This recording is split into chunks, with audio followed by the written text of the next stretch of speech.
ताजा खबर, जीएसटी 2.0 आ गया है।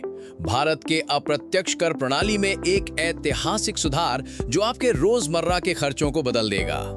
56वीं जीएसटी काउंसिल बैठक, जो 10 घंटे से भी ज्यादा चली, में वित्त मंत्री निर्मला सीतारमण की अध्यक्षता में बड़े सुधारों को मंजूरी मिली। सबसे बड़ा बदलाव, अब भारत में सिर्फ 2 मुख्य जीएसटी स्लैब होंगे, 5% और 18%।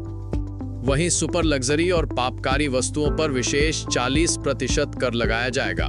वित्त मंत्री सीतारमण ने घोषणा की कि ये बदलाव 22 सितंबर से लागू होंगे, यानी नवरात्रि के पहले दिन से। प्रधानमंत्री मोदी ने कहा कि जीएसटी 2.0 से आम जनता, किसान, महिलाएं, युवा और छोटे व्यापारी सभी को लाभ मिलेगा। पैकेज फूड, डेयरी प्रोडक्ट्स और रोजमर्रा के सामान पर अब जीएसटी घटाकर कम कर दिया गया है।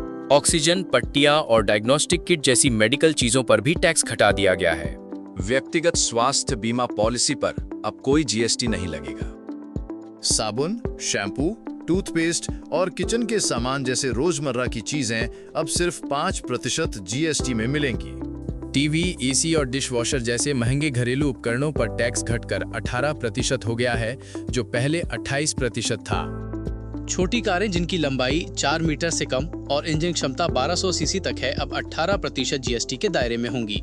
350 सीसी से कम क्षमता वाली मोटरसाइकिलों पर भी टैक्स घटाकर 18% कर दिया गया है।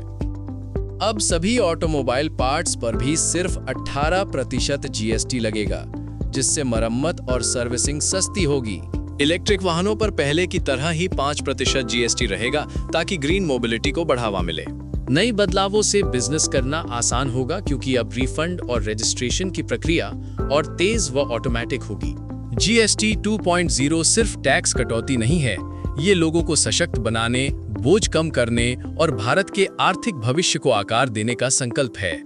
Bio enabled technologies, trusted biometric solutions for a secure digital future, transforming identity management with advanced biometric solutions, powering border and immigration with AI-driven identity technology, smart workforce, biometric time attendance and access control solutions. Trusted by governments and enterprises worldwide. Contact us for more details. Email sales@bioenabletech.com. Website www.bioenabletech.com.